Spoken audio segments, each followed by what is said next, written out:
Lors de mon cours, je vous ai expliqué que finalement l'image fixe pouvait être animée de différentes façons sur After Effects, mais que ça allait poser un certain nombre de problèmes qui vont motiver le traitement par l'eau sur Photoshop. Pour cela, j'ai par exemple sélectionné ces images que vous voyez à l'écran et ça pourrait faire mon animation.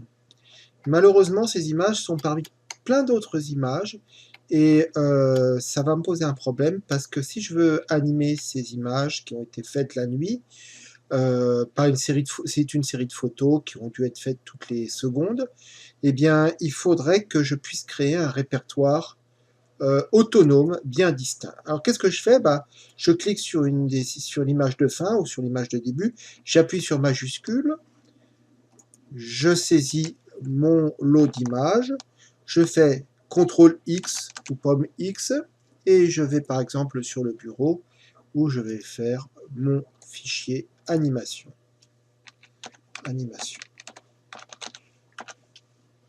Que je colle.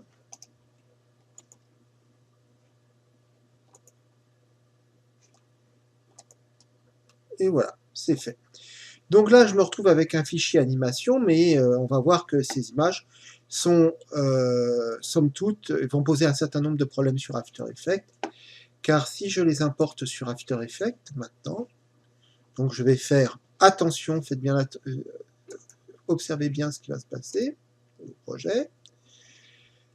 Je fais un clic droit, je fais importation, fichier, je vais sur mon bureau, je vais chercher mon répertoire animation, et vous voyez que j'ai une suite d'images, Paris nuit, 20, 21, 22, 23, 24, 25.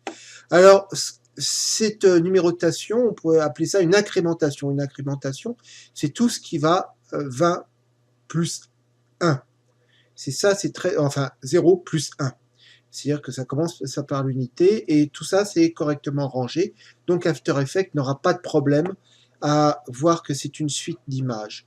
Si par exemple l'image 35 manquait, il me le signalerait lorsque je vais l'importer. Alors, autre chose, n'oubliez pas les underscores, hein, l'underscore qui est ici, qui signifie je prends de la place mais je ne mets rien.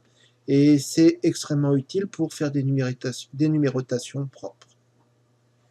Alors, je vais prendre ça et je vais faire une importation sous forme de métrage. Il me propose métrage, séquence JPEG. Si je ne le cochais pas, j'aurais une suite d'images, ce qui ne me convient pas. Il faut bien que je coche séquence JPEG. N'oubliez pas ça, c'est absolument essentiel.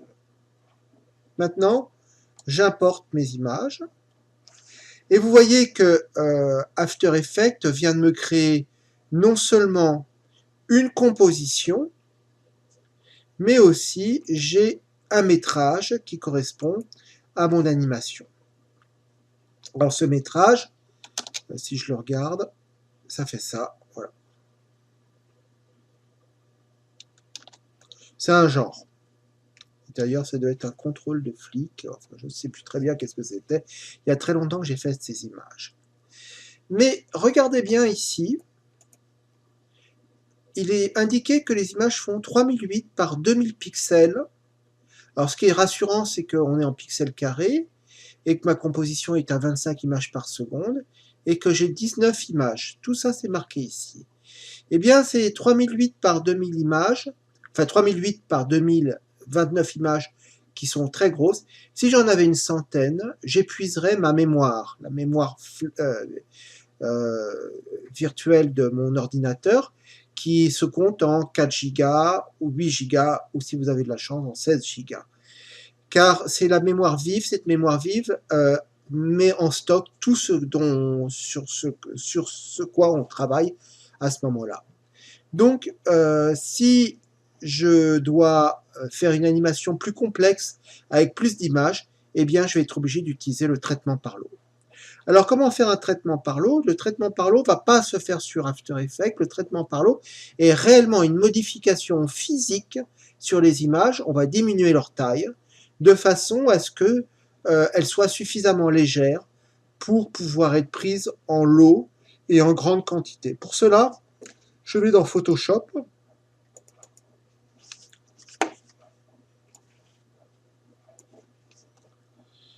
Et je vais ouvrir une des images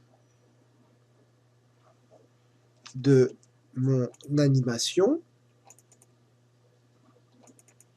Et je vais vous demander de faire très très attention parce que c'est à ce moment-là que commence l'explication du traitement par l'eau.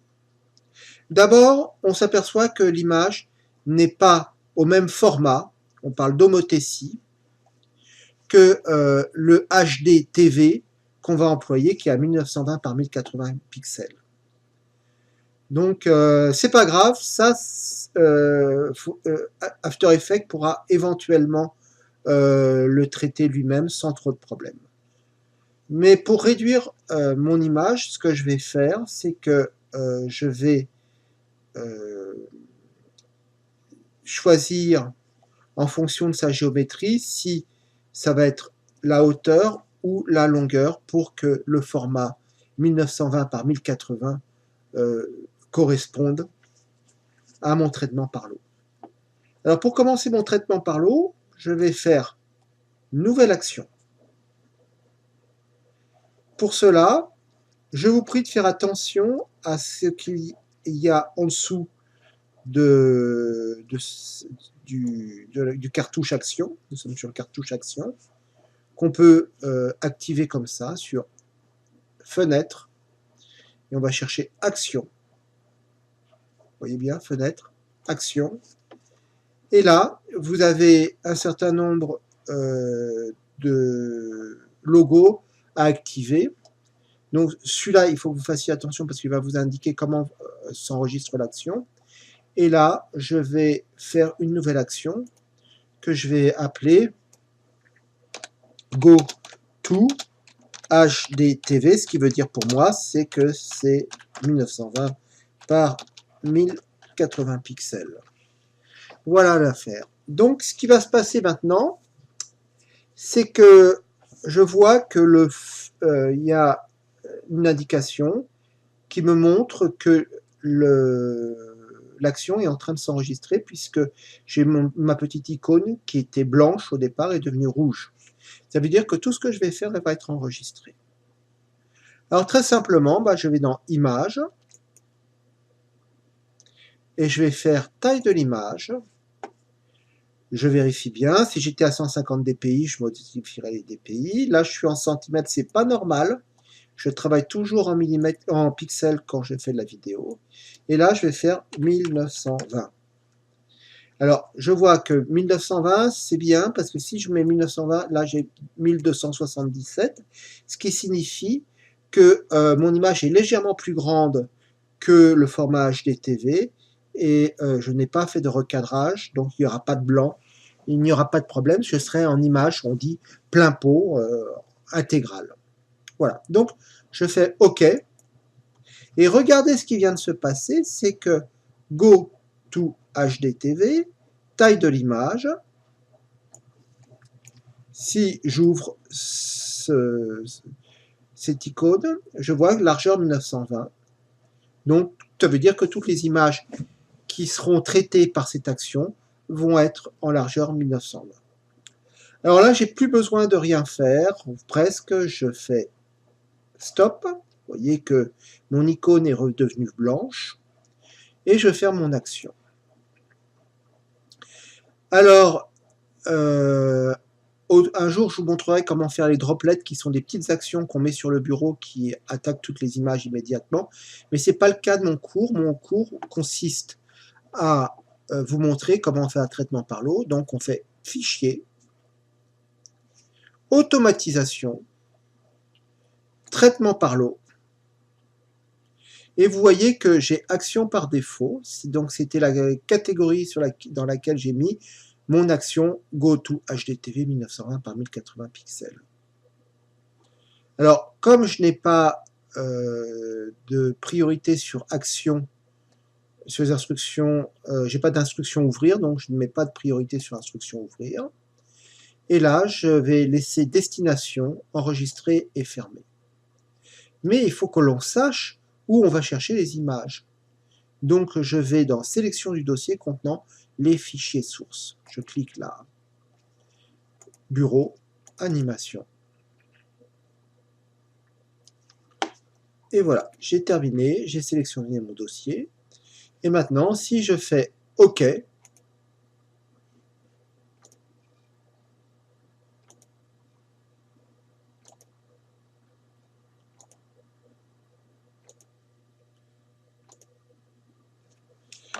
alors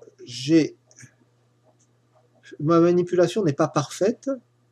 Normalement, je ne devrais même pas avoir appuyé sur le bouton Entrée. Vous voyez qu'il me remet tout à la place très rapidement. Voilà. Alors maintenant, si j'ouvre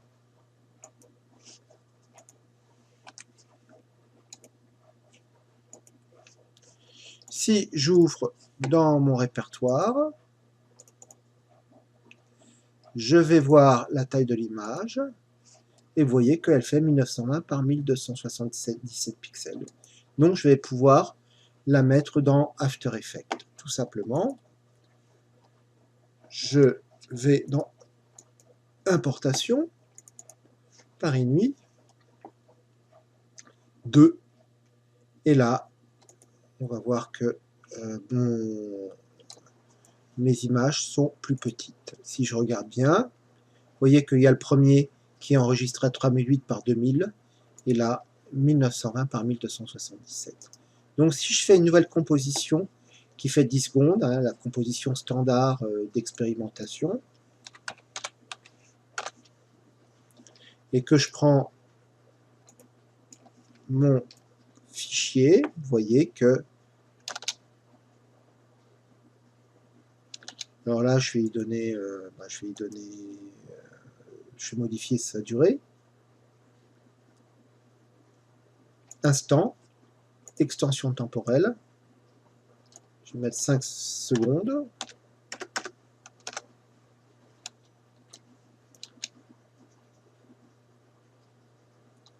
Et voilà. Ça, c'est correct.